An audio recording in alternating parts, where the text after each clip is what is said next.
예, 아무래도 제가 출장한 곳이 중남미가 거리가 좀 있다 보니까 제가 이틀 전에 출발할 때 들었던 것보다 지금 강동욱 대표의 건강 상태도 좋지 않은 것 같습니다.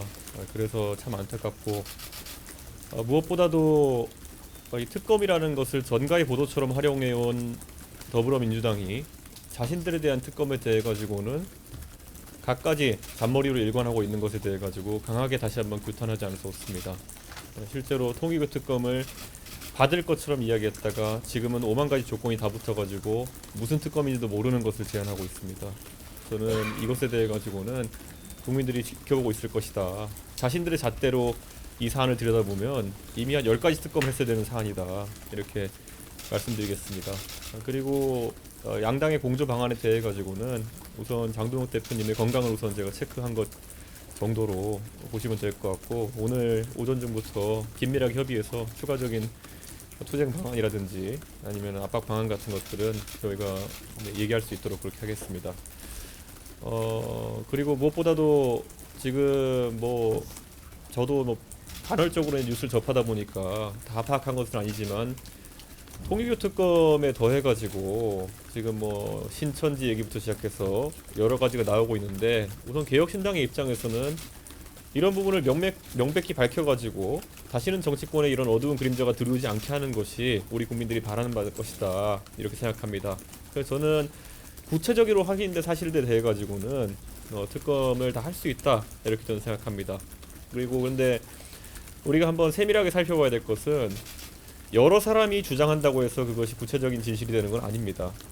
과거 우리가 예를 들어 윤석열 정부 말기에만 본다 하더라도 그때 여러 인물의 이름이 나왔지만 그 중에선 지나가 보면은 별일 아니었던 것도 있고, 수사해보니까 고구마 주기처럼 나오는 부분도 있습니다. 그렇기 때문에 이미 상당한 사실관계가 특정된 그 전재수 장관에 대한 부분이라든지 아니면은 또 최근에 동공천 문제나 이런 것들은 충분히 국민들이 납득할 만큼 사실관계가 나왔다 생각합니다. 그런데 나머지 사안들은 아직 숙성되는 관계이기 때문에 언론에서 나오는 것들이라는 걸 지켜보고 충분히 포함시킬 수 있을 것이다, 이렇게 생각합니다. 그래서 그 부분 또한 저희는 협의에 포함시켜서 양당 간에 단일안을 내서 여당 측에 제안해야 된다, 이렇게 생각하고 있습니다. 그럼 신천지 관련해서 수사할 수 있다라는.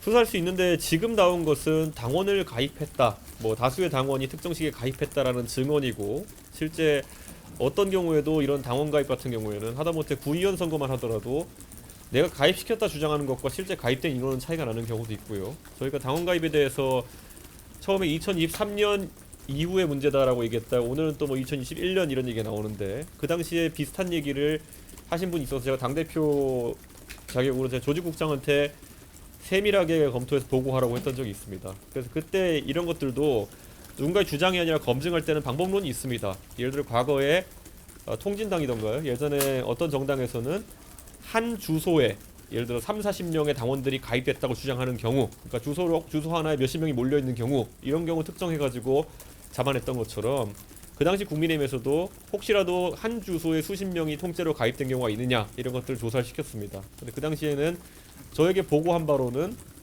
그렇게 특별한 건 발견되지 않는다. 제가 알기로 한두 군데 지역에서 8명 이렇게 발견된 것이 있어가지고 그걸 조치하라고 제가 지시했던 정도 생각이 있고, 예전에 통진당 사태처럼 이렇게 크진 않았던 것으로, 이렇게 그 통진당이었나요 민주당이 기억이 안 나는데요. 하여튼 그 사태만큼 아니었던 거로 기억하고요. 그리고 그러다 보니까 만약에 만약 그거에 대해 구체적인 증언이 나와가지고 예를 들어 불법적인 당원 가입에 어떤 행태가 나타난다, 그럼 당연히 수사해 볼 수 있고, 근데 그 수사와 정치권이 어떻게 연계되었냐는 또 다른 문제입니다. 이게 부정한 당원 가입이냐 아니면은 그것을 대가로 해서 이권을 챙겼냐는 또 다른 문제이기 때문에 이 정도 되면은 저는 충분히 특검에서 다뤄볼 수 있다, 저는 그런 생각입니다. 근데 그 정황이 나오지 않고 무더기 당원이 가입되었으니까 특검해야 된다, 이 논리라면은 민주노총은 상시수사 대상입니다. 그러면은 지금 민주당에서는 두 개를 같이 하자는 거고, 국힘에서는 그러면은 통일교랑 신천지 각각 따로 하자, 이런 입장을 지금 다시 제안을 하셨는 역사안에. 민주당이 원래 잘하는 게 특검 썰어가지고 중국집은 하는데 전화기 세놓고 이런 거 잘하잖아요. 근데 지금 민주당 입장에서 통합해서 뭘 자꾸 하자 그러는데, 계속 말하지만 종합특검이라는 방식 아니면 자꾸 이렇게 수사 범위를 넓히는 것은 특별검사 제도의 취지에 정확히 반하는 것입니다. 제가 지난번에도 언론인들께 말씀드렸지만 종합과 특별은 같이 갈 수 없는 대립되는 언어입니다. 지금 민주당이 수년간 뭐 수사 범위에도 제한이 없고 기소와 수사를 동시에 할 수 있는 특수부 중심으로 해서 검찰을 비판해온 것이거든요. 특수부가 사실 뭐 어느 때나 인지수사를 해가지고 이런 일들을 벌일 수 있고 그래서 자기들이 많은 수사를 받았다 주장하는 게 민주당이라고 한다면은 제발 한 번만이라도 좀 일관성을 가졌으면 좋겠습니다. 지금 종합특검이라는 것도 이미 사실 그들이 특별검사를 임명하는 특수부를 하나 크게 만들어 놓은 겁니다. 근데 이번에 이런 종교와 정치의 유착관계에 대한 특검도 자꾸 범위를 넓혀가지고 이렇게 가게 되면은 저는 뭐 그냥 종교수사부 하나 만드는 겁니다. 예. 그래놓고 또 검찰은 싫대요. 그러니까 저는 제발 한번 이 일관성을 가졌으면 좋겠다. 만약 그들이 이런 식으로 저인망식 또는 고구마 줄기 나오는 거 다 수사하려 그러면은 검찰을 인정하고 그냥 검찰총장을 임명하십시오. 청문회 절차를 거쳐가지고 청문회도 없이 그냥 특별검사 자신의 성향에 맞는 사람 하나 임명해가지고 특수부는 싫은데 특수부 같은 걸 하고 싶으니까 결국 민중이 특검에서 수사를 편향적으로 했다는 이유 때문에 지금 이 통일교 특검이라는 것이 대두되고 국민들이 여기다 지지를 보내는 거 아니겠습니까?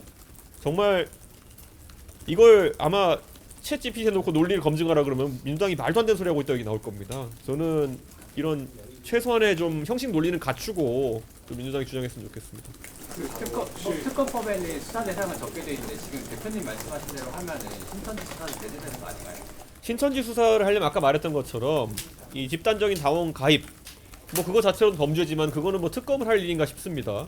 그리고 그것이 어떻게 이권과 정치권과 연계되었냐 대가성이 있느냐 이런 것들을 밝혀야 된다. 그것이 만약에 뭐 수사 범위에 넣을 정도 특정된다 하면 충분히 넣을 수 있다 이렇게 생각합니다. 예, 그리고 아까 말했듯이 당원의 집단 가입은 지금 지방선거를 앞두고 뭐 동네 체육회에서도 하고 있을 겁니다. 예, 그렇기 때문에 그걸 수사의 대상에 넣는 순간 이거는 대한민국을 뒤집자는 거기 때문에 좀 위험해 보입니다. 대표님 아까 말씀하실 때 전재수나 동공천은 납득할 만한 사실이 나왔고 나머지 사안들은 특정적인 관계를 지켜보고 양당 단일화를 내세우겠다고 하셨는데 이건 어떤 맥락이신가요? 단일안을 내겠다 이렇게 단일안을 내겠다 했고요. 아까 말씀드린 것처럼 이제 수사를 하려면 저희가 우선 가설을 세워야 됩니다.